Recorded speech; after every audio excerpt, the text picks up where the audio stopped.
चवर छत्र तखत दे मालिक सतगुरु, जुगो जुग अटल सर्ब कला समर्थ, ज़हरा जहूर अति हाजरा हजूर। धन श्री गुरु ग्रंथ साहिब जी की पावन पवित्र हजूरी विच सुभाईमान परम सत्कार जो गुरु रूप खालसा साध संगत जीओ, वाहिगुरु जी की बख्शिश सदका रात्रि के दीवान च हाजरियां भरन का सुभाग प्राप्त होया है। गुरु के कीर्तनिया पासों गुरबाणी कीर्तन का आनंद आप जी ने माणिया। अज तो सावन के महीने की आरंभता हुई है।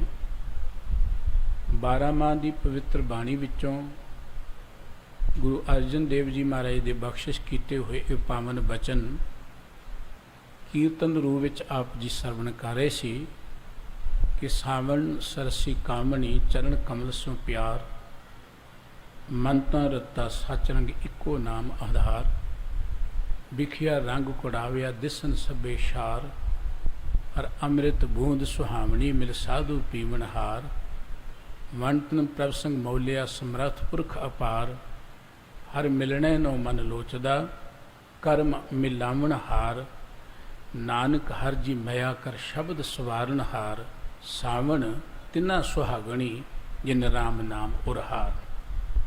साउण का महीना बड़ी प्यारी रुत है, वर्खा की रुत है। मीह पैण दे नाल सारे पासे हरियावल हुंदी है, फल बूटे मौलदे ने। सतगुरु जी कहते बिल्कुल इस तरह यह जिंदगी भी साउण के महीने वर्गी है, जिन्हां दा परमात्मा के कमल वर्गे चरणों नाल प्यार बन जाता है। वो जीव रूपी इस्त्रियां जिंदगी अंदर खुशहाल रस समेत जीवन वालियां बन जांदियां ने। उन्हां दा मन तन वाहिगुरू जी के रंग च रंगिया जाता है। उन्हां नूं केवल एक परमात्मा का आधार हुंदा है, आसरा हुंदा है।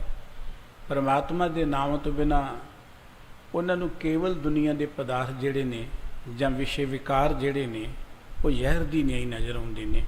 हर अमृत बूंद सुहावनी, परमात्मा का नाम अमृत का जा दिन न्याई है, सुहावना है, ठंड देण वाला है। ये नाम की दात जिहड़ी है सतगुरु जी के कोल आके मिलती है।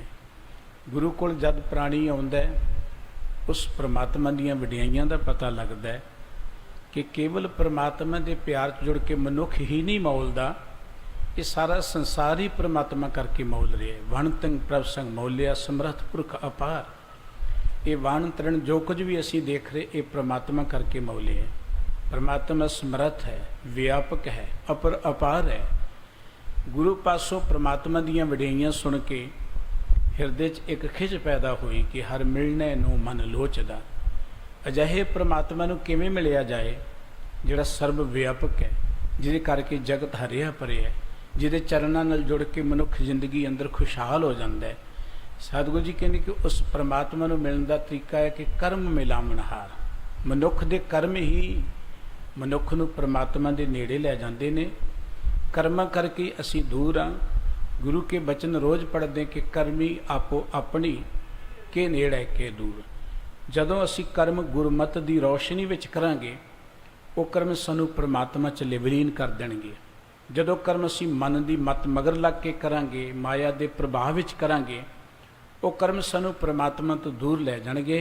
इस करके सतगुरु जी कहते कि कर्म साडे वधिया किवें बण, कर्म जिहड़े ने अजिहे किवें बण कि असी परमात्मा विच विलीन हो सकीए। सतगुरु जी कहते वो कर्म वधिया बनाउण दा एक तरीका है कि जिन्नी सखीए प्रपाया हाँ तिन के सद बलिहार। जिन्हों ने परमात्मा के रंग नूं मान लिया, जिहड़े परमात्मा के प्यार जुड़ के हरे भरे हो गए ने, उन्हां तो बलिहार जाना, उन्हां दी संगत करनी, उन्हां दे बचन सरवण करने। कर्मां नूं पवित्र करन दा एक तरीका है सतसंगत। सतसंगत विच आउण दे नाल ही केवल गल नहीं बननी। सतसंगत विच आके करना की है? सावण सतगुरु नानक हर जी मया कर शब्द सवारन हार। शब्द दे नाल सांझ बने। शब्द ने मनुख की जिंदगी की घाड़त करनी है कि सतगुरु जी कहते जिहड़े शब्द राही परमात्मा के प्यार च जुड़ के अपने कर्म उत्तम बना लेंदे ने, वाहिगुरू जी का नाम उन्होंने हिरदे का शिंगार बन जाता है। सावण तिन्हां सुहागणी। ये साउण का महीना तो उन्होंने सुहागणा लई सुखदाई है ਜਿਨ੍ਹਾਂ ਨੇ ਪ੍ਰਮਾਤਮਾ ਦੇ ਨਾਮ ਨੂੰ ਆਪਣੇ ਗਲੇ ਦਾ ਹਾਰ ਬਣਾ ਲਿਆ। ਜਿਵੇਂ ਹਾਰ ਸਾਡੇ ਗਲੇ ਵਿੱਚ ਹੁੰਦਾ, ਨਾਲ ਲੱਗਿਆ ਰਹਿੰਦਾ, ਇਵੇਂ ਸਾਡੇ ਹਿਰਦੇ 'ਚ ਪ੍ਰਮਾਤਮਾ ਦਾ ਨਾਮ ਹਰ ਵੇਲੇ ਟਿਕਿਆ ਰਹੇ। ਜਿੱਥੇ ਅੱਜ ਸਾਉਣ ਦੇ ਮਹੀਨੇ ਦੀ ਆਰੰਭਤਾ ਹੋਈ ਹੈ, 1 ਸਾਉਣ 1802 ਈਸਵੀ ਦਾ ਦਿਹਾੜਾ, ਜਦ ਭਾਈ ਸਾਹਿਬ ਭਾਈ ਤਾਰੂ ਸਿੰਘ ਜੀ ਦੀ ਸ਼ਹਾਦਤ ਹੁੰਦੀ ਹੈ। ਭਾਈ ਤਾਰੂ ਸਿੰਘ ਜੀ ਗੁਰੂ ਕੇ ਮਹਾਨ ਪਿਆਰੇ ਗੁਰਸਿੱਖ ਸੇਵਾ ਦੇ ਮੁਜੱਸਵੇ ਸਨ। ਮਨ 'ਚ ਚਾਉ ਲੈ ਕੇ ਆਏ ਗਏ ਦੀ ਸੇਵਾ ਕਰਦੇ ਸਨ।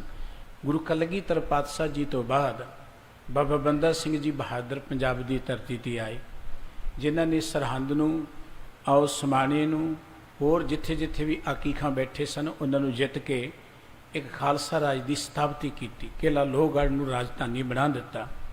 ਹਕੂਮਤ ਬਾਬਾ ਬੰਦਾ ਸਿੰਘ ਬਹਾਦਰ ਦੇ ਮਗਰ ਲੱਗ ਗਈ। ਸਾਰੀ ਹਿੰਦੁਸਤਾਨ ਦੀ ਹਕੂਮਤ ਇਕੱਠੀ ਹੋ ਕੇ ਕਿਲ੍ਹਾ ਲੋਹਗੜ੍ਹ ਦੇ ਉੱਪਰ ਹਮਲਾ ਕਰਕੇ ਆ ਗਈ। ਬਹਾਦਰ ਸ਼ਾਹ ਆਪ ਚੱਲ ਕੇ ਆਇਆ, ਵੱਡੀਆਂ ਫੌਜਾਂ ਲੈ ਕੇ ਆਇਆ, ਪਰ ਉਦੋਂ ਨੂੰ ਹੱਥ ਮਲਦੇ ਰਹਿਣਾ ਪੈ ਗਿਆ। ਜਦੋਂ ਬਾਬਾ ਬੰਦਾ ਸਿੰਘ ਜੀ ਬਹਾਦਰ ਪਹਾੜਾਂ ਦੇ ਵਿੱਚ ਦੀ ਅੱਗੇ ਨਿਕਲ ਗਏ, ਉਹਦੇ ਹੱਥ ਨਾ ਆਏ। ਇੱਧਰ ਬਹਾਦਰ ਸ਼ਾਹ ਨੇ ਆਪਣੀ ਫੌਜ ਲਾਹੌਰ ਵੱਲ ਨੂੰ ਤੋਰ ਦਿੱਤੀ। ਬਾਬਾ ਬੰਦਾ ਸਿੰਘ ਬਹਾਦਰ ਵੀ ਇੱਧਰ ਗੁਰਦਾਸਪੁਰ ਦੇ ਇਲਾਕੇ 'ਚ ਆ ਗਏ। ਆਖਰ ਇਸ ਇਲਾਕੇ 'ਚ ਲੜਦਿਆਂ ਗੁਰਦਾਸ ਨੰਗਲ ਦੀ ਗੜੀ ਵਿੱਚੋਂ ਬਾਬਾ ਬੰਦਾ ਸਿੰਘ ਜੀ ਬਹਾਦਰ ਤੇ ਉਹਨਾਂ ਦੇ ਕੁਝ ਸਾਥੀ ਜਿਹੜੇ ਸਨ ਉਹ ਫੜੇ ਗਏ। ਉਹਨਾਂ ਨੂੰ ਦਿੱਲੀ ਜਾ ਕੇ ਬੜੀ ਬੇਦਰਦੀ ਦੇ ਨਾਲ ਸ਼ਹੀਦ ਕੀਤਾ ਗਿਆ। ਉਸ ਸਮੇਂ ਤੋਂ ਬਾਅਦ ਪੰਜਾਬ ਦੀ ਧਰਤੀ ਵਿੱਚ ਸਿੰਘਾਂ ਦੇ ਉੱਪਰ ਬਹੁਤ ਜ਼ੁਲਮ ਦੀ ਹਨੇਰੀ ਚੱਲਣੀ ਸ਼ੁਰੂ ਹੋ ਗਈ। ਉਚੇਚੇ ਤੌਰ 'ਤੇ ਲਾਹੌਰ ਦਾ ਸੂਬਾ ਅਬਦੁਲ ਸਮਦ ਖਾਨ ਨੂੰ ਇਹ ਆਰਡਰ ਦਿੱਤਾ ਗਿਆ ਕਿ ਪੰਜਾਬ ਦੀ ਧਰਤੀ 'ਤੇ ਕੋਈ ਸਿੱਖ ਨਜ਼ਰ ਨਹੀਂ ਆਉਣਾ ਚਾਹੀਦਾ। ਪਿੰਡਾਂ 'ਚੋਂ ਫੜ ਫੜ ਕੇ ਸਿੱਖਾਂ ਦਾ ਸ਼ਿਕਾਰ ਹੋਣਾ ਸ਼ੁਰੂ ਹੋ ਗਿਆ, ਕਤਲੇਆਮ ਹੋਣਾ ਸ਼ੁਰੂ ਹੋ ਗਿਆ।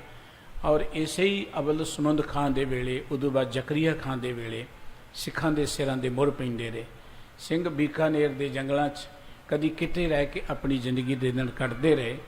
ਔਰ ਇਹਨਾਂ ਸਮਿਆਂ 'ਚ ਜਦੋਂ ਮੱਸਾ ਰੰਗੜ ਦਰਬਾਰ ਸਾਹਿਬ ਵਿੱਚ ਆ ਕੇ ਬੈਠ ਗਿਆ ਕਿ ਸਿੱਖਾਂ ਦੀ ਸ਼ਕਤੀ ਦਾ ਕੇਂਦਰ ਦਰਬਾਰ ਸਾਹਿਬ ਹੈ। ਹਰ ਹਕੂਮਤ ਨੂੰ ਇਹ ਪਤਾ ਹੈ ਕਿ ਸਿੱਖਾਂ ਦਾ ਦਿਲ ਹੈ ਦਰਬਾਰ ਸਾਹਿਬ। ਭਾਵੇਂ ਉਹ ਬਦਾਵਲੀ ਦੀ ਹਕੂਮਤ ਹੋਵੇ, ਭਾਵੇਂ ਉਹ ਅੰਗਰੇਜ਼ ਦੀ ਹੋਵੇ, ਭਾਵੇਂ ਹਿੰਦੁਸਤਾਨੀਆਂ ਦੀ ਹੋਵੇ, ਉਹ ਹਮੇਸ਼ਾ ਉਹਨਾਂ ਦੀ ਨਜ਼ਰ ਦਰਬਾਰ ਸਾਹਿਬ ਲਹਿੰਦੀ ਹੈ। ਮੱਸਾ ਰੰਗੜ ਇਸ ਨੀਤ ਨਾਲ ਬੈਠਾ, ਬੜਾ ਕਰੜਾ ਪਹਿਰਾ ਲੈ ਕੇ, ਪਰ ਭਾਈ ਸੁੱਖਾ ਸਿੰਘ ਜੀ, ਮਹਿਤਾਬ ਸਿੰਘ ਜੀ ਆਏ, ਇਸ ਵੱਡੇ ਪਹਿਰੇ 'ਚ ਉਹਦਾ ਸਿਰ ਵੱਢ ਕੇ ਲੈ ਗਏ। ਹਕੂਮਤ ਦੀ ਬਹੁਤ ਵੱਡੀ ਨਮੋਸ਼ੀ ਦੀ ਗੱਲ ਸੀ। ਔਰ ਉਸ ਵੇਲੇ ਤੋਂ ਹਕੂਮਤ ਨੇ ਹੋਰ ਪੰਜਾਬ ਦੀ ਧਰਤੀ 'ਤੇ ਜ਼ੁਲਮ ਕਰਨੇ ਸ਼ੁਰੂ ਕਰ ਦਿੱਤੇ। ਕੋਈ ਟਾਵੇਂ ਸਿੱਖ ਕਿਤੇ ਪਿੰਡਾਂ 'ਚ ਰਹਿੰਦੇ ਸਨ, ਨਹੀਂ ਤੇ ਜ਼ਿਆਦਾਤਰ ਚੁਣ ਕੇ ਮਾਰ ਦਿੱਤੇ ਗਏ ਸਨ। ਪਿੰਡਾਂ 'ਚੋਂ ਸਿੱਖਾਂ ਨੂੰ ਫੜਿਆ ਜਾਂਦਾ ਸੀ, ਉਹਨਾਂ ਨੂੰ ਲਾਹੌਰ 'ਚ ਜਾ ਕੇ ਸ਼ਹੀਦ ਕਰ ਦਿੱਤਾ ਜਾਂਦਾ ਸੀ। ਕਈਆਂ ਦੇ ਸਿਰ ਵੱਢ ਕੇ ਲਿਜਾਏ ਜਾਂਦੇ ਸਨ ਗੱਡੀਆਂ 'ਤੇ ਲੱਦ ਕੇ। ਲਾਹੌਰ ਜਿੱਥੇ ਨਖਾਸ ਬਾਜ਼ਾਰ ਹੈ, ਜਿੱਥੇ ਸ਼ਹੀਦਗੰਜ ਸਿੰਘ ਗੁਰਦੁਆਰਾ ਸਿੰਘਣੀਆਂ ਦਾ ਬਣੇ ਹੈ, ਅੱਜ ਕੱਲ੍ਹ ਲੋਹਾ ਮੰਡੀ ਹੈ, ਉੱਥੇ ਮਨਾਰੇ ਜਿਵੇਂ ਪਿੰਡਾਂ 'ਚ ਪਾਥੀਆਂ ਦੇ ਨਹੀਂ ਉੱਚੇ ਗਹਿਰੇ ਜਿਹੇ ਬਣਾਏ ਜਾਂਦੇ, ਇੱਦਾਂ ਸਿੰਘਾਂ ਦੇ ਸਿਰਾਂ ਦੇ ਮਨਾਰੇ ਚਿਣੇ ਜਾਂਦੇ ਸਨ ਬਕਾਇਦਾ। ਉੱਥੇ ਚਰਖੜੀਆਂ ਲੱਗੜੀਆਂ ਹੋਈਆਂ ਸਨ, ਸਿੰਘਾਂ ਨੂੰ ਸ਼ਹੀਦ ਕੀਤਾ ਜਾਂਦਾ ਸੀ। ਇਹਨਾਂ ਹੀ ਦਿਨਾਂ ਵਿੱਚ ਪਿੰਡ ਪੂਲਾ, ਜਿਹੜਾ ਅੰਮ੍ਰਿਤਸਰ ਤੋਂ ਭਿੱਖੀਵਿੰਡ ਨੂੰ ਜਾਈਏ, 2 ਪਿੰਡ ਬੜੇ ਇਤਿਹਾਸਕ ਨੇ ਵੈਸੇ, ਤੇ ਉਸ ਇਲਾਕੇ ਦਾ ਇੱਕ ਪਿੰਡ ਇਤਿਹਾਸ ਨੂੰ ਸੰਭਾਲੀ ਬੈਠਾ ਹੈ।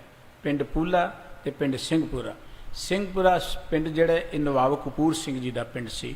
ਪੂਲੇ ਪਿੰਡ ਦੇ ਰਹਿਣ ਵਾਲੇ ਭਾਈ ਤਾਰੂ ਸਿੰਘ ਜੀ, ਜਿਨ੍ਹਾਂ ਦੇ ਪਿਤਾ ਸਰਦਾਰ ਜੋਤ ਸਿੰਘ ਜੀ ਮੁਕਤਸਰ ਸਾਹਿਬ ਦੀ ਜੰਗ ਵਿੱਚ ਸ਼ਹਾਦਤ ਪ੍ਰਾਪਤ ਕਰ ਗਏ। ਪਿੱਛੇ ਭਾਈ ਤਾਰੂ ਸਿੰਘ ਜੀ ਰਹਿ ਗਏ। ਉਹਨਾਂ ਦੀ ਇੱਕ ਭੈਣ ਸੀ, ਉਹਦਾ ਪਤੀ ਵੀ ਸ਼ਹੀਦ ਹੋ ਗਿਆ, ਚੜ੍ਹਾਈ ਕਰ ਗਿਆ। ਇੱਕ ਉਹਨਾਂ ਦੀ ਮਾਤਾ ਸੀ। ਇਹ ਤਿੰਨੇ ਜੀ ਆਪਣੇ ਘਰ 'ਚ ਰਹਿੰਦੇ ਸਨ। ਖੇਤੀਬਾੜੀ ਦਾ ਇਹਨਾਂ ਦਾ ਕਾਰ ਸੀ। ਇਲਾਕੇ 'ਚ ਇਹਨਾਂ ਦਾ ਬੜਾ ਪਿਆਰ ਸੀ। ਆਏ ਗਏ ਨੂੰ ਇਹ ਰੋਟੀ ਪਾਣੀ ਖਵਾਉਂਦੇ ਸਨ।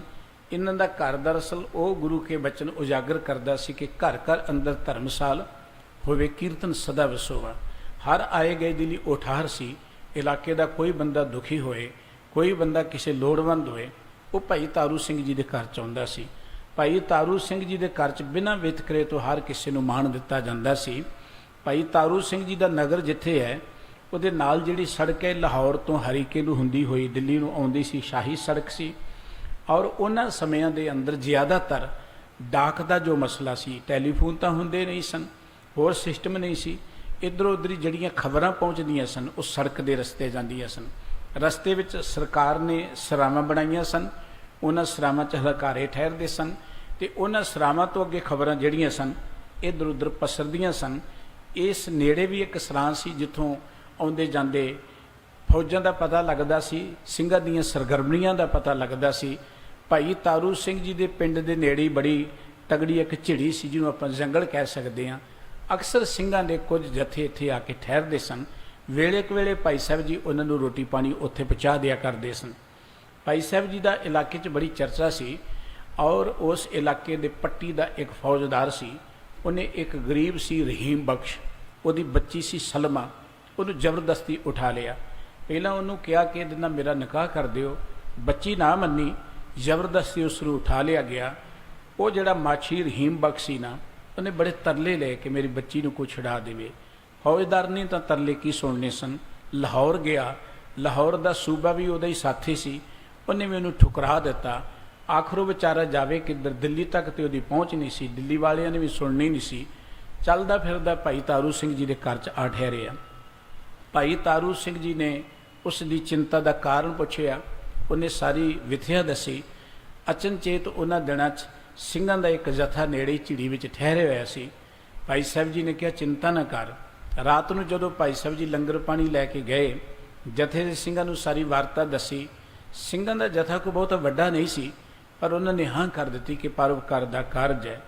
ਇਹ ਗੱਲ ਚੇਤੇ ਰੱਖਣਾ, ਅਸੀਂ ਜਦ ਗੁਰੂ ਤੇਗ ਬਹਾਦਰ ਸਾਹਿਬ ਜੀ ਦੀ ਸ਼ਹਾਦਤ ਦੀ ਗੱਲ ਕਰਦੇ ਹਾਂ, ਇਹ ਠੀਕ ਉੱਥੇ ਲਿਖਿਆ ਕਿ ਤਿਲਕ ਜੰਜੂ ਰਾਖਾ ਪ੍ਰਭ ਤਾਕਾ, ਕਿਨੋ ਬੜੋ ਕਲੂ ਮੈਂ ਸਾਕਾ। ਪਰ ਸਤਿਗੁਰੂ ਜੀ ਦਾ ਇਹ ਸਾਕਾ ਕੇਵਲ ਤਿਲਕ ਜੰਜੂ ਦੀ ਖਾਤਰ ਹੀ ਨਹੀਂ ਸੀ। ਇਹ ਸਤਿਗੁਰੂ ਜੀ ਦਾ ਸਾਕਾ ਕੇਵਲ ਲੋੜਵੰਦਾਂ ਲਈ ਸੀ। ਤਿਲਕ ਜੰਜੂ ਦੇ ਧਾਰਨੀ ਸਤਿਗੁਰੂ ਤੇਗ ਬਹਾਦਰ ਸਾਹਿਬ ਜੀ ਨਾ ਸਨ ਤੇ ਨਾ ਉਹ ਹਾਮੀ ਸਨ, ਲੇਕਿਨ ਕਿਉਂਕਿ ਲੋੜਵੰਦ ਉਸ ਵੇਲੇ ਤਿਲਕ ਜੰਜੂ ਵਾਲੇ ਸਨ। ਗੁਰੂ ਦੀ ਹਜ਼ੂਰੀ 'ਚ ਲੋੜਵੰਦ ਕੋਈ ਵੀ ਆ ਜਾਏ, ਜੇ ਮੁਸਲਮਾਨ ਆ ਜਾਏ ਤੇ ਮੁਸਲਮਾਨ ਦੀ ਵੀ ਸਤਿਗੁਰੂ ਜੀ ਨੇ ਮਦਦ ਕੀਤੀ ਹੈ। ਇੱਥੇ ਹੁਣ ਮੁਸਲਮਾਨ ਰਹੀਮ ਬਖਸ਼ ਭਾਈ ਤਾਰੂ ਸਿੰਘ ਜੀ ਕੋਲ ਆਇਆ, ਉਹ ਕੋਈ ਤਿਲਕ ਜੰਜੂ ਵਾਲਾ ਨਹੀਂ ਹੈ, ਲੋੜਵੰਦ ਹੈ। ਮੁਸਲਮਾਨ ਹੀ ਮੁਸਲਮਾਨ ਤੇ ਜ਼ੁਲਮ ਕਰ ਰਿਹਾ ਹੈ। ਭਾਈ ਸਾਹਿਬ ਜੀ ਨੇ ਸਿੰਘਾਂ ਨੂੰ ਦੱਸਿਆ। ਸਿੰਘਾਂ ਨੇ ਕਿਹਾ ਕਿ ਉਸ ਬਜ਼ੁਰਗ ਨੂੰ ਸਾਡੇ ਨਾਲ ਬਿਠਾ ਦਿਓ। ਸਿੰਘ ਉਹਨੂੰ ਨਾਲ ਲੈ ਕੇ, ਕਿਉਂਕਿ ਥਾਂ ਟਿਕਾਣੇ ਦਾ ਪਤਾ ਉਸ ਨੂੰ ਸੀ, ਰਾਤ ਨੂੰ ਪੱਟੀ ਤੇ ਹਮਲਾ ਕੀਤਾ।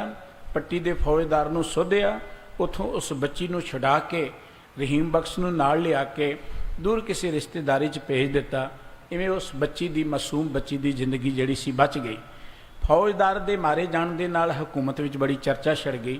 ਹਕੂਮਤਾਂ ਜ਼ਿਆਦਾਤਰ ਆਪਣੇ ਲੋਕ, ਭਾਵੇਂ ਉਹ ਗਲਤ ਵੀ ਕਿਉਂ ਨਾ ਹੋਣ, ਭਾਵੇਂ ਉਹ ਮਨੁੱਖਤਾ ਦੇ ਉੱਪਰ, ਜਨਤਾ ਦੇ ਉੱਪਰ ਜ਼ੁਲਮ ਕਰਨ ਵਾਲੇ ਵੀ ਕਿਉਂ ਨਾ ਹੋਣ, ਉਹਨਾਂ ਦੇ ਮਰਨ 'ਤੇ ਬੜਾ ਦਰਦ ਮਹਿਸੂਸ ਕਰਦੀ ਹੈ। ਪ੍ਰਜਾ ਦਾ ਉਹਨਾਂ ਨੂੰ ਕੋਈ ਦਰਦ ਨਹੀਂ ਹੁੰਦਾ। ਇਸ ਕਰਕੇ ਹਕੂਮਤ ਨੂੰ ਹੱਥਾਂ ਪੈਰਾਂ ਦੀ ਪੈ ਗਈ। ਇਸ ਇਲਾਕੇ 'ਚ ਹਕੂਮਤ ਨੇ ਆਪਣੇ ਬੜੇ ਟਾਊਟ, ਜਾਂ ਜਿਹਨੂੰ ਮੁਖਬਰ ਕਹਿੰਦੇ, ਉਹ ਛੱਡੇ ਹੋਏ ਸਨ।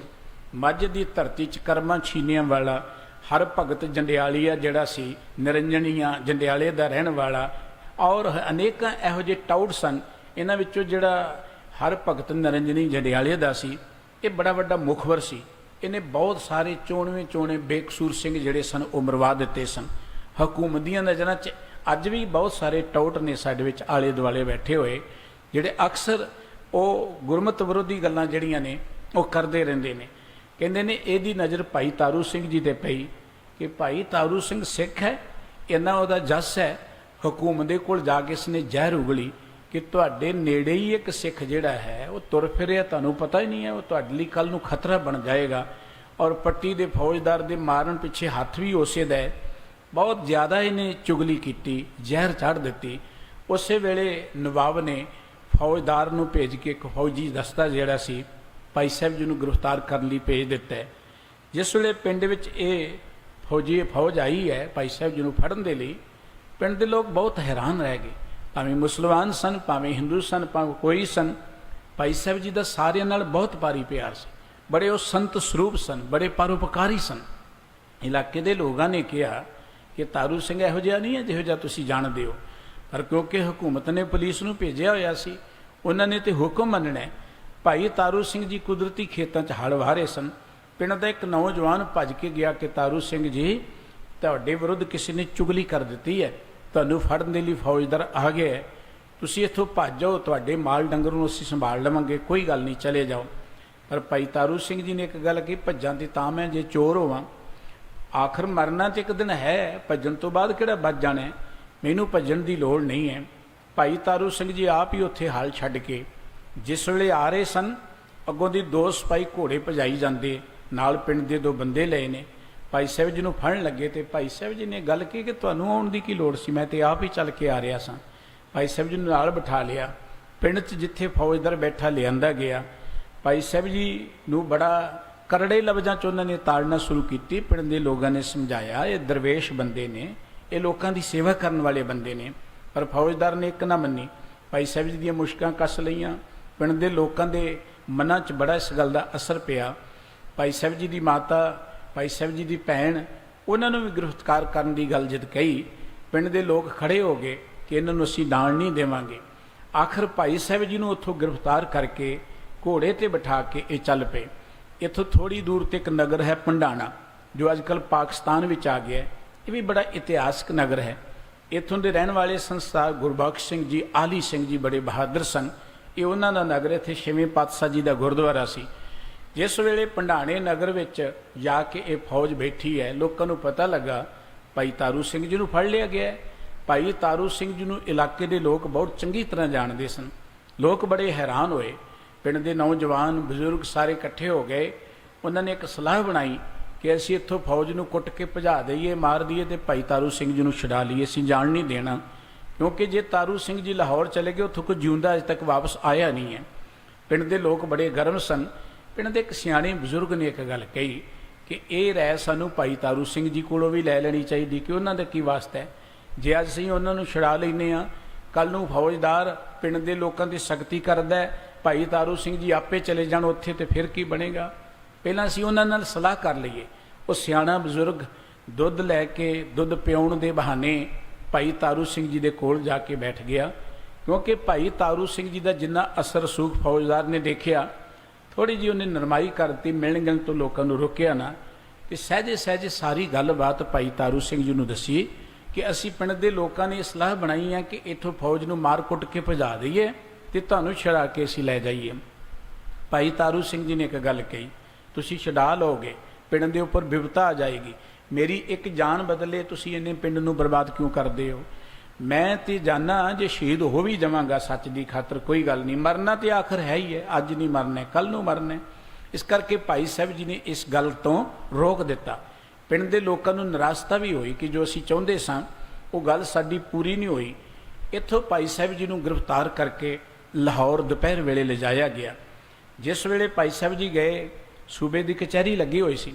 ਭਾਈ ਸਾਹਿਬ ਜੀ ਨੇ ਜਾ ਕੇ ਗੱਜ ਕੇ ਫਤਿਹ ਬੁਲਾਈ ਹੈ। ਲਖਪਤ ਰਾਏ, ਸਾਡੇ ਮੁਲਕ ਦੀ ਇਹ ਬਦਕਿਸਮਤੀ ਰਹੀ ਹੈ ਕਿ ਹਾਕਮ ਬਾਹਰ ਦੇ ਹੁੰਦੇ ਨੇ, ਜ਼ੁਲਮ ਕਰਨ ਵਾਲੇ ਆਪਣੇ ਹੁੰਦੇ ਨੇ। ਇੱਕ ਬੰਨੇ ਗੁਰੂ ਅਰਜਨ ਦੇਵ ਜੀ ਨੂੰ ਤਵੀ ਤੇ ਬਿਠਾਇਆ ਜਾਂਦਾ ਹੈ, ਜ਼ੁਲਮ ਕਰਨ ਵਾਲਾ ਇੱਥੋਂ ਦਾ ਇੱਕ ਖੱਤਰੀ ਚੰਦੂ ਹੈ। ਗੁਰੂ ਕਲਗੀਧਰ ਪਾਤਸ਼ਾਹ ਜੀ ਦੇ ਸਾਹਿਬਜ਼ਾਦਿਆਂ ਨੂੰ ਨੀਹਾਂ 'ਚ ਚਿਣਿਆ ਜਾਂਦਾ ਹੈ। ਜ਼ਹਿਰ ਉਗਣ ਵਾਲਾ ਉੱਥੇ ਸੁੱਚਾ ਨੰਦ ਹੈ। ਇਸੇ ਤਰੀਕੇ ਦੇ ਨਾਲ ਭਾਈ ਤਾਰੂ ਸਿੰਘ ਜੀ ਫੜੇ ਗਏ। ਉੱਥੇ ਅੱਗ ਲਾਉਣ ਵਾਲਾ ਲਖਪਤ ਰਾਏ ਬੈਠਾ ਹੋਇਆ ਹੈ। ਕਹਿਣ ਲੱਗਾ ਤੈਨੂੰ ਪਤਾ ਨਹੀਂ ਸੂਬੇ ਦੀ ਕਚਹਿਰੀ ਹੈ, ਇੱਥੇ ਤੂੰ ਫਤਿਹ ਬੁਲਾਉਣਾ, ਇੱਥੇ ਸਲਾਮ ਅਲੈਕਮ ਕਰ, ਤੇਰੇ ਵਰਗੇ ਬੜੇ ਆਏ ਨੇ, ਇੱਥੇ ਖਤਮ ਕਰ ਦਿੱਤੇ ਗਏ ਨੇ। ਭਾਈ ਸਾਹਿਬ ਜੀ ਨੇ ਕੋਈ ਗੱਲ ਕਹੀ ਕਿ ਮੈਂ ਗੁਰੂ ਕਾ ਸਿੱਖ ਹਾਂ ਔਰ ਫਤਿਹ ਬੁਲਾਉਣਾ ਹੀ ਮੇਰੀ ਜ਼ਿੰਦਗੀ ਦਾ ਕਾਰਜ ਹੈ। ਭਾਈ ਤਾਰੂ ਸਿੰਘ ਜੀ ਨੇ ਜਿਸ ਵੇਲੇ ਫਤਿਹ ਬੁਲਾਈ, ਨਵਾਬ ਨੇ ਇੱਕ ਗੱਲ ਕਹੀ, ਉਹ ਤਾਰੂ ਸਿੰਘਾ, ਸੁਣਿਆ ਕਿ ਤੂੰ ਬੜਾ ਵੱਡਾ ਬਦਮਾਸ਼ ਹੈ, ਇਲਾਕੇ ਦੇ ਡਾਕੂਆਂ ਨੂੰ ਤੂੰ ਪਾਲਦਾ, ਰੋਟੀਆਂ ਖਵਾਉਂਦਾ, ਜਿਹੜੇ ਲੋਕਾਂ ਨੂੰ ਲੁੱਟਦੇ ਨੇ। ਭਾਈ ਸਾਹਿਬ ਜੀ ਨੇ ਇੱਕ ਗੱਲ ਕਹੀ ਕਿ ਦਰਅਸਲ ਜੋ ਤੈਨੂੰ ਰਿਪੋਰਟ ਦਿੱਤੀ ਹੈ ਨਾ ਤੇਰੇ ਸੂਈਏ ਨੇ, ਉਹ ਠੀਕ ਹੀ ਦਿੱਤੀ ਹੈ, ਗਲਤ ਨਹੀਂ ਦਿੱਤੀ। ਬਾਕੀ ਜਿਹੜੇ ਤੈਨੂੰ ਡਾਕੂ ਨਜ਼ਰ ਆਉਂਦੇ ਨੇ ਉਹ ਪਰਉਪਕਾਰੀ ਨੇ, ਉਹ ਲੋਕਾਂ ਦੇ ਉੱਪਰ, ਲੋਕਾਂ ਦੇ ਜ਼ੁਲਮ ਨੂੰ ਰੋਕਣ ਵਾਲੇ ਨੇ।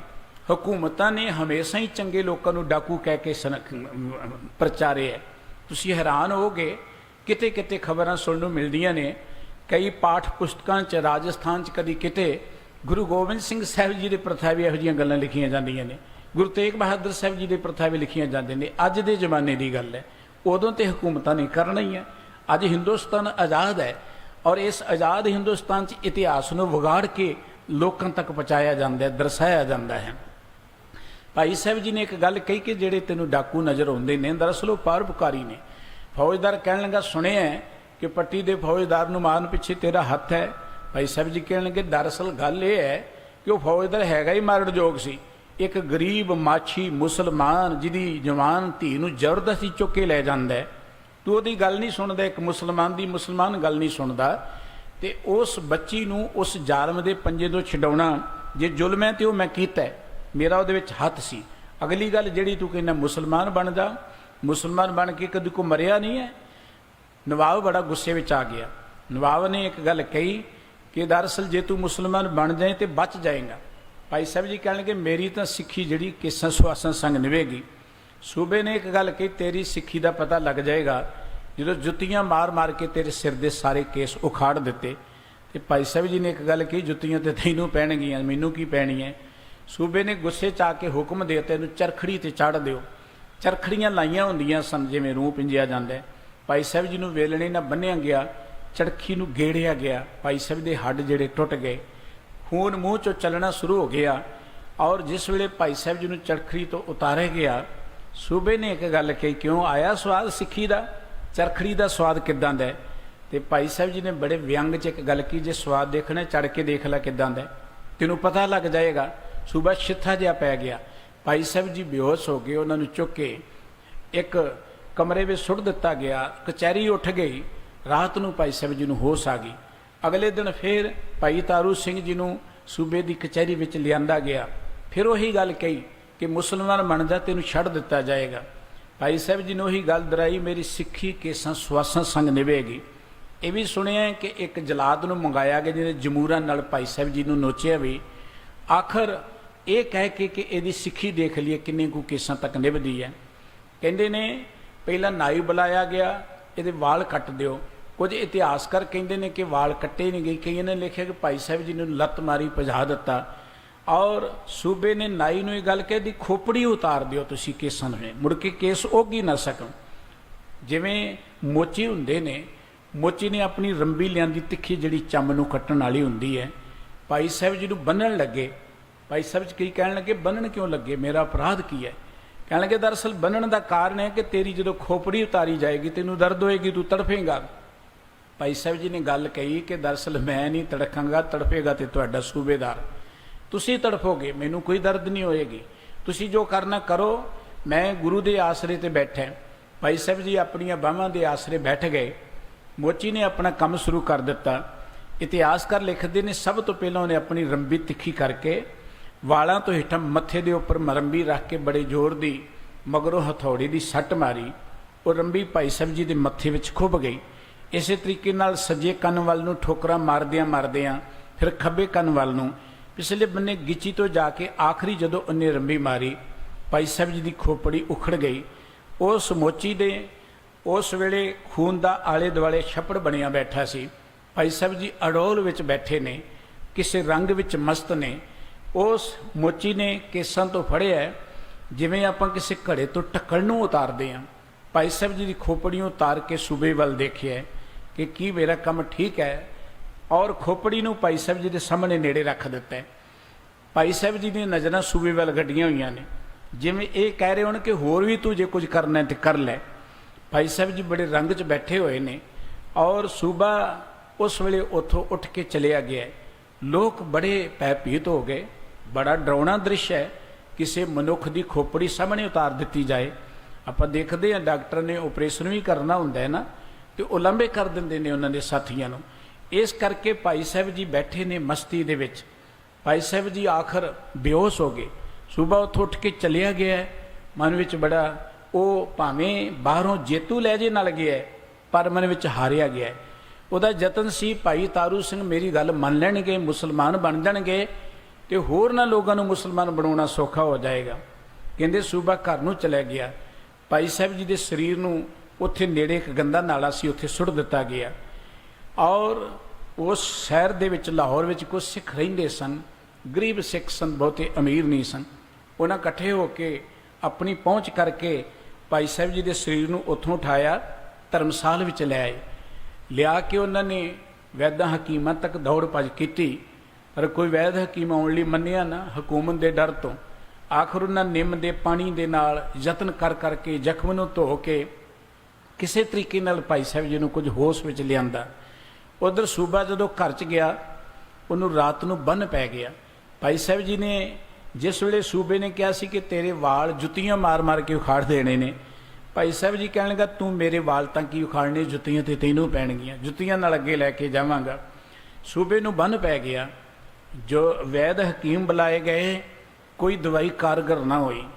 होर बड़े यतन किए गए, आखिर बड़ियां दुआवां कीतियां गईयां, बड़ियां मन्नतां मन्नियां गईयां, बड़े तवीत, और इत्थे ही बस नहीं है, कुरान शरीफ का पाठ शुरू कर दिता। आपां ज़्यादातर देखते जिहड़े वड्डे जालम लोग हुंदे ने वो जुल्म करन लग्गियां ते देखदे कोई नहीं, जे जदों विपता आउंदी फिर बड़ा उन्हां नूं धर्म चेते आउंदा, फिर बड़े पाठ वड्डे वड्डे महंगे महंगे पाठ कराउंदे कि शायद असीं बच ही जाइए।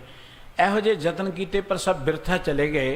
सियाणियां ने कहा कि भाई तारू सिंह दरवेश ही दरअसल ये जो जुल्म भाई तारू सिंह ते कीता है उहदा इवजाना नूं भुगतना पै रहा है। एक गल चेते रखिए कि कुदरत दे भी कुछ कानून हुंदे ने, कुदरत ने सानू कुछ हक हकूक ते जरूर दिते ने, पर जदों असीं उन्हां हक्कां दी दुरवरतों करदे हां फिर कुदरत अपने कुछ करिश्मे भी दिखाउंदी है। इहनूं अजिहा बन पिया कि ये चांगरां मारनियां शुरू करतीआं। वो मुगलपुरा महल्ले का नाम है जिथे रहिंदा सी, उहदियां चीकां दूर दूर तक सुणदियां ने, लोकी बड़े भयभीत ने, बड़े यतन किए गए। आखिर एक यतन यह होया, कोई व्यक्ति भाई तारू सिंह कोल जाए, जे तारू सिंह नूं बख्श देण ते शायद बच जाए। कहंदे हुण जाए कौन? उस वेले उन्हां दी नज़र गई कि भाई सुबेग सिंह जी है ने, जंबर दे रहण वाले। भाई सुबेग सिंह जी उस वेले शाही ठेकेदार सन और बड़ी उन्हां दी पहुंच सी। समय समय ते जदों हुकूमत दे विपता हुंदी सी जां सिखां नाल गलबात करनी हुंदी सी, उदों भाई सुबेग सिंह जी विच विचोलगी करिया करदे सन। ये गल वखरी है कि भाई सुबेग सिंह जी नूं ते उन्हां दे पुत्र नूं भी चरखड़ी ते चाड़ के इस हुकूमत ने शहीद कीता। बाद विच भाई सुबेग सिंह नूं बुलाया गया।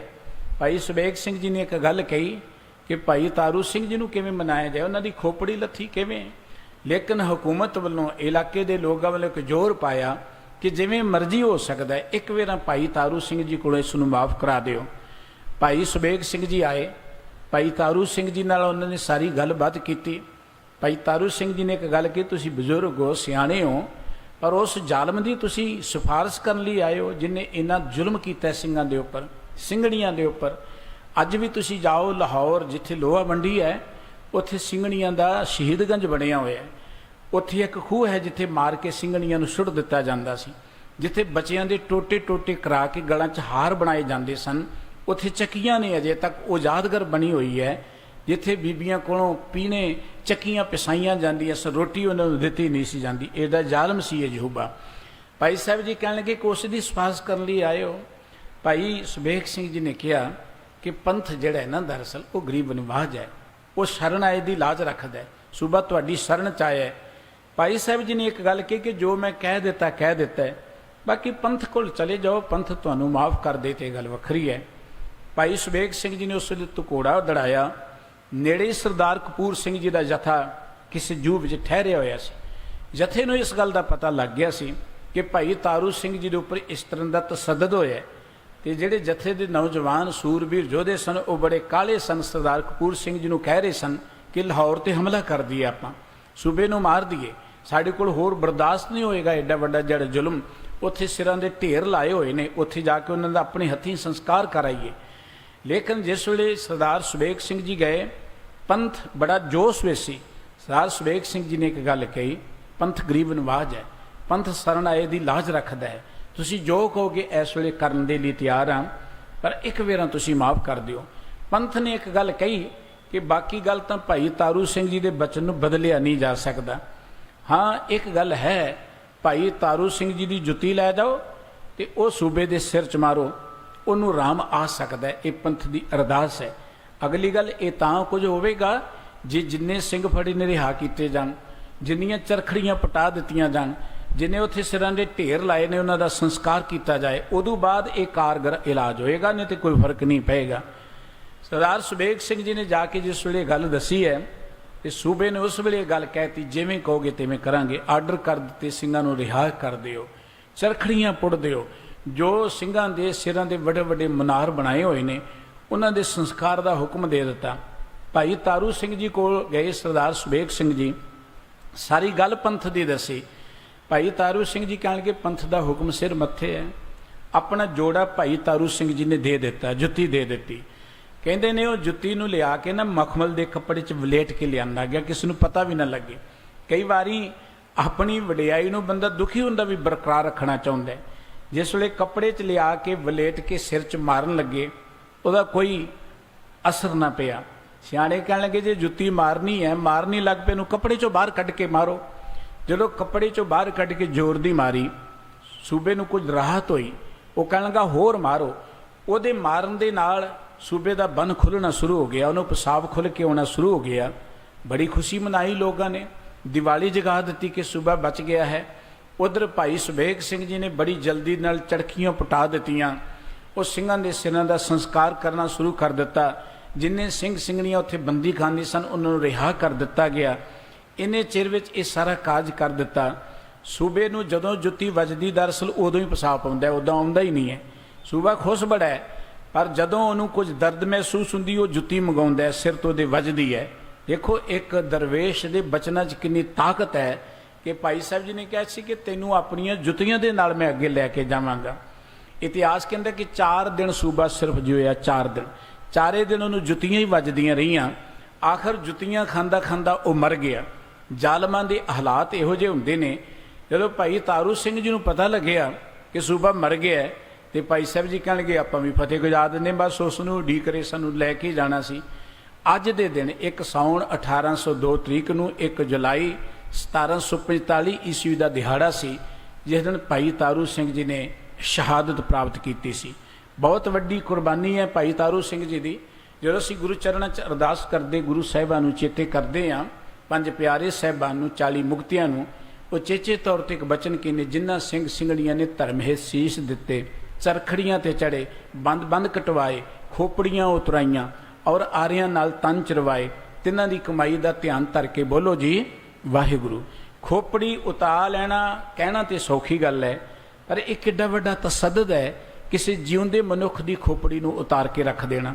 ਆ ਛੋਟਾ ਜਿਹਾ ਆਪਰੇਸ਼ਨ ਕਰਨਾ ਹੁੰਦਾ ਹੈ ਨਾ, ਡਾਕਟਰ ਬੇਹੋਸ਼ ਕਰਦੇ ਨੇ, ਕਿੱਡਾ ਵੱਡਾ ਪ੍ਰਬੰਧ ਕੀਤਾ ਜਾਂਦਾ ਹੈ। ਪਰ ਕਿੰਨੀ ਕਮਾਈ ਹੈ ਉਹ ਸਿੰਘ ਦੀ ਕਿ ਐਨ ਅਡੋਲ ਬੈਠੇ ਰਹੇ। ਔਰ ਜਦੋਂ ਇਹ ਗੱਲ ਕਹੀ ਉਹਨਾਂ ਨੇ ਕਿ ਤੁਹਾਨੂੰ ਬੰਨ੍ਹ ਲਈਏ, ਤੁਸੀਂ ਤੜਫੋ ਨਾ, ਤੇ ਭਾਈ ਸਾਹਿਬ ਜੀ ਨੇ ਗੱਲ ਕੀ, ਤੜਫਣਗੇ, ਤੜਫੇਗਾ ਤੇ ਸੂਬਾ, ਤੜਫੋਗੇ ਤੁਸੀਂ, ਮੈਨੂੰ ਤੜਫਣ ਕੀ ਲੋੜ ਹੈ, ਮੇਰਾ ਗੁਰੂ ਮੇਰੇ ਨਾਲ ਹੈ। ਭਾਈ ਸਾਹਿਬ ਜੀ ਬਾਣੀ ਪੜ੍ਹਦੇ ਰਹੇ, ਜਿੰਨੇ ਦਿਨ ਵੀ ਉਹ ਸਰੀਰ ਵਿੱਚ ਰਹੇ ਬਾਣੀ ਦੇ ਵਿੱਚ ਮਸਤ ਰਹੇ। ਇਹ ਸੀ ਉਹਨਾਂ ਦੀ ਸੇਵਾ ਤੇ ਬਾਣੀ ਦਾ ਕਮਾਲ। ਮਹਾਨ ਸ਼ਹੀਦ ਭਾਈ ਤਾਰੂ ਸਿੰਘ ਜੀ ਦਾ ਜਿੱਥੇ ਸਿੱਧੀ ਸਥਾਨ ਹੈ, ਜਿੱਥੇ ਗੁਰਦੁਆਰਾ ਸਿੰਘ ਸਿੰਘਣੀ ਹੈ, ਲਾਹੌਰ ਤੁਸੀਂ ਜਾਓ, ਰੇਲਵੇ ਸਟੇਸ਼ਨ ਦੇ ਨੇੜੇ ਹੀ ਹੈ ਗੁਰਦੁਆਰਾ ਸ਼ਹੀਦ ਸਿੰਘ ਸਿੰਘਣੀਆਂ। ਲੰਡਾ ਬਾਜ਼ਾਰ ਵੀ ਹੈ ਨੇੜੇ, ਔਰ ਲੋਹਾ ਮੰਡੀ ਨਖਾਸ ਬਾਜ਼ਾਰ ਜਿਹੜਾ ਹੈ ਉਹਦੇ ਨੇੜੇ ਭਾਈ ਤਾਰੂ ਸਿੰਘ ਜੀ ਦੀ ਸਮਾਧ ਬਣੀ ਹੋਈ ਹੈ। ਔਰ ਭਾਈ ਤਾਰੂ ਸਿੰਘ ਜੀ ਦੀ ਜਿੱਥੇ ਜਗ੍ਹਾ ਬਣੀ ਹੋਈ ਹੈ ਉੱਥੇ ਨਾਲ ਇੱਕ ਪੁਰਾਣੀ ਮਸੀਤ ਜਿਹੀ ਸੀ। ਹੁਣ ਕਿਉਂਕਿ ਉਹ ਦੂਸਰੇ ਕੰਟਰੀ 'ਚ ਹੈ, ਸਾਡੇ ਲੀਡਰਾਂ ਨੂੰ ਤੇ ਆਪਣੀਆਂ ਗੱਦੀਆਂ ਤੋਂ ਬਿਨਾਂ ਪਤਾ ਹੀ ਕੋਈ ਨਹੀਂ ਹੈ, ਹੋਰ ਗੱਲਾਂ ਕਰ ਹੀ ਨਹੀਂ ਸਕਦੇ। ਉਹ ਮਸੀਤ ਵਾਲੇ ਸਹਿਜੇ ਸਹਿਜੇ ਉਸ ਅਸਥਾਨ ਨੂੰ ਮੱਲੀ ਜਾਂਦੇ ਨੇ। ਔਰ ਪਹਿਲਾਂ ਤੇ ਬੇਅਦਬੀ ਬੜੀ ਕਰਦੇ ਸਨ। ਹੁਣ ਜਿੱਥੇ ਗੁਰਦੁਆਰਾ ਸ਼ਹੀਦ ਸਿੰਘ ਸਿੰਘਣੀਆਂ ਬੜਾ ਆਲੀਸ਼ਾਨ ਗੁਰਦੁਆਰਾ ਬਣ ਗਿਆ, ਸਾਲ ਕੁ ਪਹਿਲਾਂ ਮੈਂ ਦਰਸ਼ਨ ਕਰਕੇ ਆਇਆ, ਉਹਦੇ ਨਾਲ ਹੀ ਭਾਈ ਤਾਰੂ ਸਿੰਘ ਜੀ ਦਾ ਉਹ ਸਥਾਨ ਹੈ। ਪਰ ਉਧਰ ਗੌਰ ਕਰਨ ਦੀ ਲੋੜ ਹੈ, ਕਿਉਂਕਿ ਉਹ ਵਿਰੋਧੀ ਸੋਚ ਵਾਲੇ ਲੋਕ ਉਸ ਸਥਾਨ ਨੂੰ ਦੁਬਾਈ ਚਲੇ ਜਾਂਦੇ ਨੇ। ਭਾਈ ਤਾਰੂ ਸਿੰਘ ਜੀ ਦੀ ਸ਼ਹਾਦਤ ਇੱਕ ਮਹਾਨ ਸ਼ਹਾਦਤ ਹੈ। ਇਤਿਹਾਸ ਬਣਦਾ ਹੀ ਸ਼ਹੀਦਾਂ ਦੇ ਨਾਲ ਹੈ। ਵਿਦਵਾਨ ਕਹਿੰਦਾ ਕਿ ਜਿਹੜਾ ਸ਼ਹੀਦ ਦਾ ਖੂਨ ਹੈ ਉਹ ਧਰਮ ਦਾ ਬੀਜ ਹੋਇਆ ਕਰਦਾ ਹੈ। ਜਦ ਠੁੱਲਦਾ ਖੂਨ ਸ਼ਹੀਦਾਂ ਦਾ, ਤਕਦੀਰ ਬਦਲਦੀ ਕੌਮਾਂ ਦੀ, ਰੰਬੀਆਂ ਨਾਲ ਖੋਪੜ ਲਾਹਦੇ ਜਾਂ ਤਸਵੀਰ ਬਦਲਦੀ ਕੌਮਾਂ ਦੀ। ਗੁਰੂ ਨਾਨਕ ਸਾਹਿਬ ਜੀ ਦੇ ਮਹਾਰਾਜ ਦੇ ਘਰ ਨੇ ਜੋ ਮਾਰਗ ਚਲਾਇਆ ਹੈ, ਇਹ ਮਨੁੱਖੀ ਬਰਾਬਰਤਾ ਦਾ, ਮਨੁੱਖੀ ਸੁਤੰਤਰਤਾ ਦਾ। ਔਰ ਇਹੀ ਕਾਰਨ ਹੈ ਕਿ ਜਿਹੜੀਆਂ ਤਾਕਤਾਂ ਮਨੁੱਖੀ ਸਮਾਜ ਨੂੰ ਵੰਡ ਕੇ ਰੱਖਣਾ ਚਾਹੁੰਦੀਆਂ ਨੇ, ਜਿਹੜੀਆਂ ਤਾਕਤਾਂ ਮਨੁੱਖੀ ਸਮਾਜ ਨੂੰ ਅਗਿਆਨਤਾ 'ਚ ਰੱਖ ਕੇ ਲੁੱਟਣਾ ਕੁਛਟਣਾ ਚਾਹੁੰਦੀਆਂ ਨੇ, ਉਹਨਾਂ ਨੂੰ ਗੁਰੂ ਨਾਨਕ ਦਾ ਘਰ ਕਦੀ ਵਧੀਆ ਨਹੀਂ ਲੱਗਿਆ। ਉਹ ਭਾਵੇਂ ਅੱਜ ਦੇ ਲੋਕ ਨੇ ਤੇ ਭਾਵੇਂ ਬੀਤ ਚੁੱਕੇ ਸਮੇਂ ਦੇ ਲੋਕ ਨੇ, ਉਹਨਾਂ ਨੇ ਹਮੇਸ਼ਾ ਹੀ ਵਿਰੋਧਤਾ ਕੀਤੀ ਹੈ। ਇਹ ਤੇ ਭਾਈ ਤਾਰੂ ਸਿੰਘ ਜੀ ਬਹੁਤ ਹੀ ਦਰਵੇਸ਼ ਆਦਮੀ, ਆਪਣੀ ਕਿਰਤ ਕਰਕੇ ਖਾਣ ਵਾਲੇ, ਵੰਡ ਕੇ ਛਕਣ ਵਾਲੇ, ਇਲਾਕੇ ਦੇ ਭਾਵੇਂ ਮੁਸਲਮਾਨ ਸਨ ਭਾਵੇਂ ਹਿੰਦੂ ਸਨ, ਹਰ ਕਿਸੇ ਦੇ ਉਹ ਮਨ ਦੇ ਹਰਮਨ ਪਿਆਰੇ ਸਨ। ਹਰ ਕੋਈ ਉਹਨਾਂ ਦੇ ਨਾਲ ਪਿਆਰ ਕਰਦਾ ਸੀ। ਔਰ ਭਾਈ ਤਾਰੂ ਸਿੰਘ ਜੀ ਬਿਨਾਂ ਵਿਤਕਰੇ ਤੋਂ ਹਰ ਮਨੁੱਖ ਦੀ ਮਦਦ ਕਰਦੇ ਸਨ। ਜਿਨ੍ਹਾਂ ਦਿਨਾਂ 'ਚ ਭਾਈ ਤਾਰੂ ਸਿੰਘ ਜੀ ਸ਼ਹੀਦ ਹੋਏ ਨੇ, ਉਹਨਾਂ ਹੀ ਦਿਨਾਂ ਦੇ ਵਿੱਚ ਭਾਈ ਸਾਹਿਬ ਜੀ ਤਕਰੀਬਨ 4-5 ਦਿਨ ਇਵੇਂ ਬੇਹੋਸ਼ ਪਏ ਰਹੇ। ਉਹਨਾਂ ਹੀ ਦਿਨਾਂ ਦੇ ਅੰਦਰ ਸਰਦਾਰ ਸੁਖਾ ਮਹਿਤਾਬ ਸਿੰਘ ਜੀ ਮੀਰਾਂ ਕੋਟੀਏ ਜਿਹੜੇ ਸਨ, ਉਹਨਾਂ ਨੂੰ ਹਕੂਮਤ ਨੇ ਫੜ ਲਿਆ। ਉਹਨਾਂ ਨੂੰ ਚਰਖੜੀ ਤਾੜ ਕੇ ਉੱਥੇ ਸ਼ਹੀਦ ਕੀਤਾ ਗਿਆ। ਬੜੇ ਬੜੇ ਤਰ੍ਹਾਂ ਦੇ ਢੰਗ ਤਰੀਕੇ ਹਕੂਮਤ ਨੇ ਅਪਣਾਏ ਸਨ। ਇਸ ਸਮੇਂ 'ਚ ਵੀ ਹਕੂਮਤਾਂ ਨੇ ਬੜੇ ਅਪਣਾਏ, ਟਾਰਚਰ ਕਰ ਕਰਕੇ ਸਿੰਘਾਂ ਨੂੰ ਸ਼ਹੀਦ ਕਰਨਾ। ਲੇਕਿਨ ਜਿਨ੍ਹਾਂ ਦੀ ਸੁਰਤ ਗੁਰਬਾਣੀ ਨਾਲ ਲੱਗੀ ਹੈ, ਸਤਿਗੁਰੂ ਜੀ ਨੇ ਸੂਰਮਾ ਉਹਨੂੰ ਨਹੀਂ ਕਿਹਾ ਜਿਹੜਾ ਕੇਵਲ ਲੋਕਾਂ ਨੂੰ ਮਾਰੇ ਜਾਂ ਕੇਵਲ ਲੋਕਾਂ ਨੂੰ ਕੁੱਟੇ, ਵੱਡੀਆਂ ਲੜਾਈਆਂ ਕਰੇ। ਸੂਰਮਾ ਤੇ ਉਹ ਹੁੰਦਾ ਹੈ ਜਿਹੜਾ ਮਨ ਨੂੰ ਜਿੱਤ ਲੈਂਦਾ ਹੈ। ਜਾਂ ਕੋ ਹਰ ਰੰਗ ਲਾਗੋ ਇਸ ਯੁੱਗ ਮੈਂ ਸੋ ਕਹੀਅਤ ਹੈ ਸੂਰਾ। ਗੁਰਬਾਣੀ ਵਿੱਚ ਜਦੋਂ ਸੂਰਮੇ ਦੀ ਗੱਲ ਕੀਤੀ ਹੈ, ਸੂਰਮਾ ਉਹ ਹੈ ਜਿਹੜਾ ਰੱਬ ਦੇ ਰੰਗ ਵਿੱਚ ਰੰਗਿਆ ਹੋਇਆ ਹੈ। ਸੂਰਮਾ ਉਹ ਹੈ ਜਿਹਨੇ ਆਪਣੇ ਅੰਦਰੋਂ ਅਹੰਕਾਰ ਨੂੰ ਮਾਰ ਲਿਆ। ਸਤਿਗੁਰੂ ਜੀ ਕਹਿੰਦੇ ਨੇ ਸੋ ਸੂਰਾ ਵਰਿਆਮ ਜਨ ਵਿੱਚੋਂ ਦੁਸ਼ਟ ਅਹੰਕਾਰਨ ਮਾਰਿਆ। ਸੂਰਮਾ ਉਹ ਹੈ ਜਿਹੜਾ ਦੂਜਿਆਂ ਦੀ ਖਾਤਰ ਲੜਦਾ ਹੈ, ਆਪਣੀ ਸਵਾਰਥ ਲਈ, ਆਪਣੇ ਲੋਕਾਂ ਲਈ ਜਾਂ ਆਪਣੇ ਮੁਲਕ ਲਈ ਤੇ ਹਰ ਕੋਈ ਲੜਦਾ ਹੈ, ਲੇਕਿਨ ਦੂਜਿਆਂ ਦੀ ਖਾਤਰ ਲੜਨਾ। ਬਾਬਾ ਕਬੀਰ ਸਾਹਿਬ ਜੀ ਦਾ ਬਚਨ ਕਿ ਸੂਰਾ ਸੋ ਪਹਿਚਾਨੀ ਹੈ ਜੋ ਲੜੈ ਦੀਨ ਕੈ ਹੇਤ, ਪੁਰਜਾ ਪੁਰਜਾ ਕੱਟ ਮਰੈ ਕਬੂ ਨਾ ਛਾੜੈ ਖੇਤ। ਭਾਈ ਤਾਰੂ ਸਿੰਘ ਜੀ ਦੀ ਇਹ ਸ਼ਹਾਦਤ ਕੇਵਲ ਆਪਣੇ ਲਈ ਨਹੀਂ ਹੈ, ਕਿਉਂਕਿ ਭਾਈ ਸਾਹਿਬ ਜੀ ਤੇ ਇਲਜ਼ਾਮ ਇਹ ਲਾਇਆ ਗਿਆ ਕਿ ਪੱਟੀ ਦੇ ਫੌਜਦਾਰ ਨੂੰ ਮਰਵਾਉਣ ਪਿੱਛੇ ਹੱਥ ਇਹਨਾਂ ਦਾ ਹੈ। ਤੇ ਭਾਈ ਸਾਹਿਬ ਜੀ ਦੀ ਉੱਥੇ ਕਾਰਨ ਕੀ ਸੀ ਕਿ ਇੱਕ ਗਰੀਬ ਮੁਸਲਮਾਨ ਦੇ ਉੱਪਰ ਜ਼ੁਲਮ ਹੁੰਦਾ ਹੈ, ਉਹਦੀ ਮਦਦ ਭਾਈ ਸਾਹਿਬ ਜੀ ਕਰਦੇ ਨੇ। ਇਹਦਾ ਮਤਲਬ ਕਿ ਦੂਜਿਆਂ ਦੀ ਕੰਮ ਆਉਣਾ ਇਹ ਇੱਕ ਅਸਲੀ ਸੂਰਮੇ ਦੀ ਵਿਆਖਿਆ ਹੈ। ਮਾਨਯੋਗ ਭਾਈ ਤਾਰੂ ਸਿੰਘ ਜੀ ਦੀ ਸ਼ਹਾਦਤ ਬੜੀ ਇਨਕਲਾਬੀ ਸੀ। ਉਹਨਾਂ ਦੀ ਸ਼ਹਾਦਤ ਦੇ ਨਾਲ ਸਿੰਘਾਂ 'ਚ ਬੜਾ ਭਾਰੀ ਰੋਹ ਜਾਗਿਆ। ਸੋ ਅੱਜ ਦੇ ਦਿਹਾੜੇ ਭਾਈ ਸਾਹਿਬ ਜੀ ਨੇ ਸ਼ਹਾਦਤ ਦਿੱਤੀ ਸੀ। ਸਾਉਣ ਦਾ ਪਹਿਲਾ ਦਿਨ ਸੀ, ਜਿਵੇਂ ਅੱਜ ਇੱਕ ਸਾਉਣ ਦਾ ਦਿਨ ਹੈ।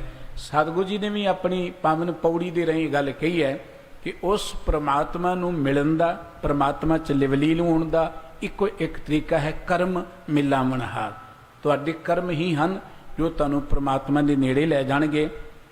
ਕਰਮ ਕਰਦਿਆਂ ਕਰਦਿਆਂ ਹੀ ਪ੍ਰਮਾਤਮਾ ਦੀ ਯਾਦ ਵਿੱਚ ਜੁੜ ਕੇ ਮਨੁੱਖ ਦੀ ਸੋਚ ਦਾ, ਮਨੁੱਖ ਦੀ ਸੁਰਤ ਦਾ ਲੈਵਲ ਇੱਕ ਬਣ ਜਾਂਦਾ ਹੈ ਜਦੋਂ ਰੱਬ ਵਿੱਚ ਲਿਵਲੀਨ ਹੋ ਜਾਂਦਾ ਹੈ।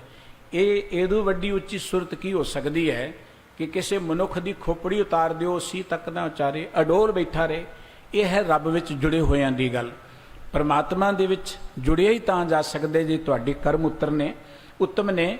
ਉਵੇਂ ਬੰਦਗੀ ਕਰਨਾ, ਮਾਲਾ ਫੇਰਨਾ, ਹੋਰ ਧਾਰਮਿਕ ਕਰਮ ਕਰਨਾ ਮੁਬਾਰਕ ਹੈ, ਪਰ ਗੁਰਮਤਿ ਨੇ ਜੋ ਮਾਰਗ ਦਿੱਤਾ ਹੈ ਉਹ ਹੈ ਵਿੱਚ ਦੁਨੀਆ ਸੇਵ ਕਮਾਈ ਹੈ ਤਾਂ ਦਰਗੇ ਬੈਸਣ ਪਾਈ ਹੈ, ਕਹੋ ਨਾਨਕ ਬਾਹਾਂ ਲੁੜਾਈ ਹੈ। ਮਨੁੱਖਤਾ ਦੀ ਸੇਵਾ, ਸਮਾਜ ਦੀ ਸੇਵਾ, ਸਭ ਤੋਂ ਉੱਤਮ ਕਰਮ ਸਾਨੂੰ ਸਾਡੇ ਸਤਿਗੁਰੂ ਜੀ ਨੇ ਦਿੱਤਾ ਹੈ। ਜਿੱਥੇ ਕਿਰਤ ਕਰਨ ਦੀ ਗੱਲ ਕਹੀ ਹੈ, ਵੰਡ ਕੇ ਛਕਣ ਦੀ ਗੱਲ, ਨਾਮ ਜਪਣ ਦੀ ਗੱਲ ਸਤਿਗੁਰੂ ਜੀ ਨੇ ਕਹੀ ਹੈ। ਸੋ ਭਾਈ ਤਾਰੂ ਸਿੰਘ ਜੀ ਸਾਰੀ ਜ਼ਿੰਦਗੀ ਛੋਟੀ ਜੀ ਉਮਰ ਦੇ ਵਿੱਚ ਮਨੁੱਖਤਾ ਦੀ ਸੇਵਾ ਕਰਦਿਆਂ ਏਡੀ ਵੱਡੀ ਸ਼ਹਾਦਤ ਦੇ ਗਏ ਔਰ ਇਲਾਕੇ ਦੇ ਲੋਕਾਂ ਨੇ ਉਹਨਾਂ ਨੂੰ ਬੜਾ ਮਾਣ ਸਤਿਕਾਰ ਦਿੱਤਾ ਸੀ। ਉਸ ਮਹਾਨ ਭਾਈ ਤਾਰੂ ਸਿੰਘ ਜੀ ਦਾ ਸ਼ਹੀਦੀ ਦਿਹਾੜਾ ਹੈ। ਅਜਿਹੇ ਸ਼ਹੀਦਾਂ ਦੇ ਸਿਰ ਤੇ ਕੌਮਾਂ ਜਿਉਂਦੀਆਂ ਨੇ। ਕਿਸੇ ਕੌਮ ਦੀ ਵਡਿਆਈ ਇਸ ਕਰਕੇ ਨਹੀਂ ਹੁੰਦੀ ਕਿ ਉਹ ਕੌਮ ਕਿੰਨੀ ਕੁ ਵੱਡੀ ਗਿਣਤੀ ਦੇ ਵਿੱਚ ਹੈ। ਵੱਡੀ ਗਿਣਤੀ 'ਚ ਹੋਣਾ ਚੰਗੀ ਗੱਲ ਹੈ, ਲੇਕਿਨ ਕਈ ਵਾਰਾਂ ਛੋਟੀਆਂ ਗਿਣਤੀਆਂ ਵਾਲੀਆਂ ਕੌਮਾਂ ਇਹੋ ਜਿਹੇ ਮਾਰ ਜਾਂਦੀਆਂ ਨੇ ਜਿਨ੍ਹਾਂ ਨੂੰ ਦੁਨੀਆ ਹਮੇਸ਼ਾ ਚੇਤੇ ਕਰਦੀ ਹੈ।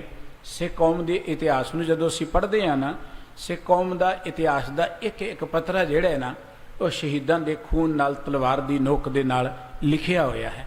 ਔਰ ਖਾਸ ਕਰਕੇ ਜਿਸ ਇਲਾਕੇ 'ਚ ਭਾਈ ਤਾਰੂ ਸਿੰਘ ਜੀ ਪਿੰਡ ਪੂਲੇ ਦੇ ਰਹਿਣ ਵਾਲੇ, ਉਸ ਇਲਾਕੇ 'ਚ ਪਤਾ ਨਹੀਂ ਕਿੰਨੇ ਕੁ ਸ਼ਹੀਦ ਹੋਏ ਨੇ, ਕਿੰਨੀਆਂ ਕੁ ਉੱਥੇ ਕੁਰਬਾਨੀਆਂ ਹੋਈਆਂ ਨੇ। ਸੋ ਉਹਨਾਂ ਸ਼ਹੀਦਾਂ ਦੀ ਬਦੌਲਤ ਹੀ ਸਿੱਖੀ ਜਿਹੜੀ ਸੀ ਵਧੀ ਫੁੱਲੀ ਸੀ। ਅੱਜ ਲੋੜ ਹੈ ਉਹਨਾਂ ਮਹਾਨ ਸ਼ਹੀਦਾਂ ਨੂੰ ਚੇਤੇ ਕਰਨ ਦੇ ਲਈ। ਜਿਹੜੀਆਂ ਕੌਮਾਂ ਆਪਣੇ ਸ਼ਹੀਦਾਂ ਨੂੰ ਭੁੱਲ ਜਾਂਦੀਆਂ ਨੇ, ਉਹ ਕੌਮਾਂ ਵੀ ਦਰਅਸਲ ਰੁੱਲ ਜਾਂਦੀਆਂ ਨੇ। ਸ਼ਹੀਦਾਂ ਦਾ ਇਤਿਹਾਸ ਹੀ ਸਾਡੇ ਅੰਦਰ ਫਿਰ ਗੈਰਤ ਪੈਦਾ ਕਰਦਾ ਹੈ, ਸਾਨੂੰ ਜਿਉਣ ਦੀ ਜਾਂਚ ਦੱਸਦਾ ਹੈ। ਸ਼ਹੀਦ ਜਿਹੜੇ ਨੇ ਉਹ ਚਾਨਣ ਮਨਾਰਾ ਹੋਇਆ ਕਰਦੇ ਨੇ। ਇਸ ਕਰਕੇ ਭਾਈ ਤਾਰੂ ਸਿੰਘ ਜੀ ਜਾਂ ਹੋਰ ਜਿੰਨੇ ਸਿੰਘ ਨੇ, ਲੋੜ ਤੇ ਹੈ ਕਿ ਸਾਡੇ ਬੱਚਿਆਂ ਨੂੰ ਉਹਨਾਂ ਦੀਆਂ ਜੀਵਨ ਗਾਥਾਵਾਂ ਦਾ ਪਤਾ ਹੋਏ, ਸਾਡੇ ਬੱਚਿਆਂ ਨੂੰ ਉਹ ਕਥਾ ਕਹਾਣੀਆਂ ਸੁਣਾਈਆਂ ਜਾਣ। ਪਰ ਕਿਉਂਕਿ ਜੋ ਇਸ ਵੇਲੇ ਸਾਡੇ ਸਕੂਲਾਂ ਕਾਲਜਾਂ 'ਚ ਪੜ੍ਹਾਇਆ ਜਾਂਦਾ ਹੈ, ਉਹ ਤੇ ਚਰਖਿਆਂ ਦੀਆਂ ਕਹਾਣੀਆਂ ਸੁਣਾਈਆਂ ਜਾਂਦੀਆਂ ਨੇ, ਇਹਦੋਂ ਅੱਗੇ ਕੁਝ ਹੈ ਹੀ ਨਹੀਂ ਹੈ। ਲੇਕਿਨ ਸਾਨੂੰ ਆਪ ਇਹ ਯਤਨ ਕਰਨਾ ਪਏਗਾ ਕਿ ਅਸੀਂ ਆਪਣੀਆਂ ਆਉਣ ਵਾਲੀਆਂ ਪੀੜ੍ਹੀਆਂ ਨੂੰ ਸ਼ਹੀਦਾਂ ਦੇ ਇਤਿਹਾਸ ਤੋਂ ਜਾਣੂ ਕਿਵੇਂ ਕਰਾਉਣਾ ਹੈ। ਉਹਨਾਂ ਸ਼ਹੀਦਾਂ ਦੀਆਂ ਯਾਦਗਾਰਾਂ ਨੂੰ ਸੰਭਾਲਣਾ ਸਾਡੀ ਜ਼ਿੰਮੇਵਾਰੀ ਹੈ। ਉਹਨਾਂ ਸ਼ਹੀਦਾਂ ਦੀ ਯਾਦ ਨੂੰ ਚੇਤੇ 'ਚ ਵਸਾਉਣਾ ਸਾਡੀ ਜ਼ਿੰਮੇਵਾਰੀ ਹੈ। ਉਸ ਮਹਾਨ ਸ਼ਹੀਦ ਭਾਈ ਤਾਰੂ ਸਿੰਘ ਜੀ ਨੂੰ ਵਾਰ-ਵਾਰ ਨਮਸਕਾਰ ਵੀ ਹੈ।